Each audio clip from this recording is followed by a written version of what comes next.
James Cleverly, in Rwanda, what do you make of this scheme?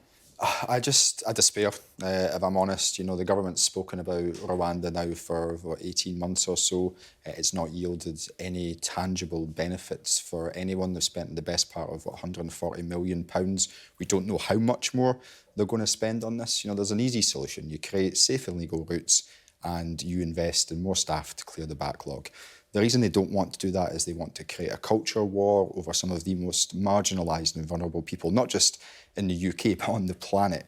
It's all just a bit despicable, and I'm frankly fed up of it, and I think most of the viewers probably will be too. I guess the government would say this is about trying to put people off making the application in the first place, right? And so many people would say, look, the boats are still coming, it's dangerous for people on them, surely something must be done to try and prevent people making that crossing. Yeah, and the solution to that is to create safe and legal routes so that you can deal with this problem if it is indeed perceived as a problem at source. Would that mean that every country in the world would have a safe and legal route to claim asylum in the UK? I think there's an expectation that the UK should be engaging with partners right across the world to try and lessen the impact on these people. And if you can do that in collaboration with others, you should. You know, this plan was botched up by Boris Johnson to try and distract from all the problems that exist.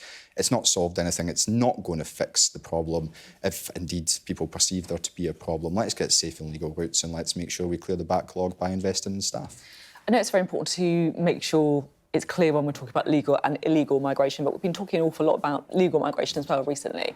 Does Scotland need more migration? Absolutely. And, you know, the statement that the Home Secretary gave yesterday, for me, was absurd. It was ignorant and it's going to lead to economic damage. And that's because of the fact that we know that migrants contribute more to the Treasury than they take out. We know that for every 1% increase in the workforce that's made up of migrants, we see a commensurate 1.2% to 3% increase in productivity. And having more people of working age in the economy is a good thing. Scotland has not just an ageing population, but has a declining population and a declining working age population. We need migrants in Scotland. It's economically beneficial to us. For our public services, it's good, and socially and culturally it enriches us. What would be the right level of migration then, of net migration? So what I would like to see is an evidence-based approach which looks at the economic situation that we face, that we also take into account the needs of our public sector, which of course is heavily reliant upon migrant workers, our care sector, our hospitals and indeed our schools, and we make sure that we have a system which is built around that. OK, so taking all that into account now, what would be the correct level of net migration? Well, for Scotland, I don't think it's for me to put in place an arbitrary target for hypothetical at this moment in time, but what I would like to see is greater migration to Scotland. I think that would be a good thing. It would help our public services, it would help our economy, and most importantly of all, it would enrich our communities. And I think for most people in Scotland, they would agree with that, and the numbers would back that up. It's interesting you talk about enriching communities. Do you think that's part of the debate then? I think there's been an overriding sense of denial in relation to the benefits of migration for a long time. I think it fueled Brexit. Do you think it's a bit racist in a way? I think it wouldn't be for me to suggest what other people's views may be in relation to migrants coming over, but there's definitely a distrust and a lot of misinformation about migrants. I'm proudly in favour of increased migration, and I wish that other politicians, both in the Conservative Party and indeed in the Labour leadership, agreed. I want to talk to you about education, because we had the PISA results out today that measures worldwide education standards, looking at 700,000 15-year-olds. Look, there'll always be criticism of different methods, but this is seen as a very important piece of work. And the report shows a long-term decline in standards in Scotland.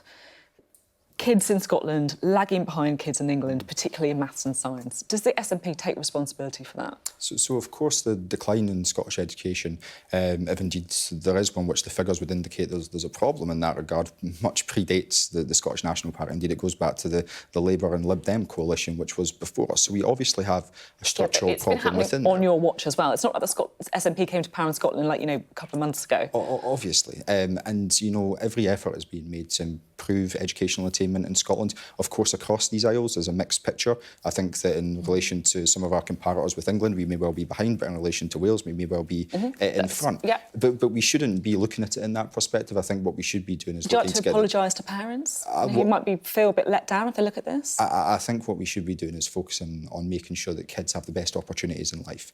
In Scotland, we have an education system that we're proud of, our world-leading. 5 of the top 20 universities in the world are in Scotland. We have free higher education for university as well, in stark contrast to elsewhere on these isles. 95% of young people in Scotland go to positive destinations. So that is a good story as well. Some people say part of the issue is with the curriculum in Scotland. Like, here's Lindsay Patterson, the Profession of Education Policy at Edinburgh University.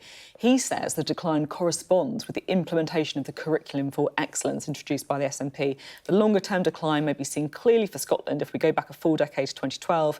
2012 is around the time that the Scottish curriculum for excellence was beginning to impinge significantly on children's learning. Should you scrap it? Well, of course, it's my understanding that it predates the introduction of the curriculum for excellence, and I think we need to reflect on that and be a little bit cautious about the figures that are and the dates that are getting thrown around here. That's a decade. It's a decade. But of course, as it stands, 95... You can't blame it on stuff that happened over a decade ago. I'll talk about what's happening now. 95% of young people in Scotland go on to positive destinations. So that means they go on to work, it means they go to college, it means they go to apprenticeships, it means they go to university, which of course in Scotland for young Scots is free. That's a positive thing. 95% of young people go into positive destinations. That's something that we should be proud of, something I'm very proud of. Of course, there's much more work to be done and we're all committed to that. But meantime, I think we're doing as well as we possibly can. OK, thank you very much indeed. Stephen Flynn there.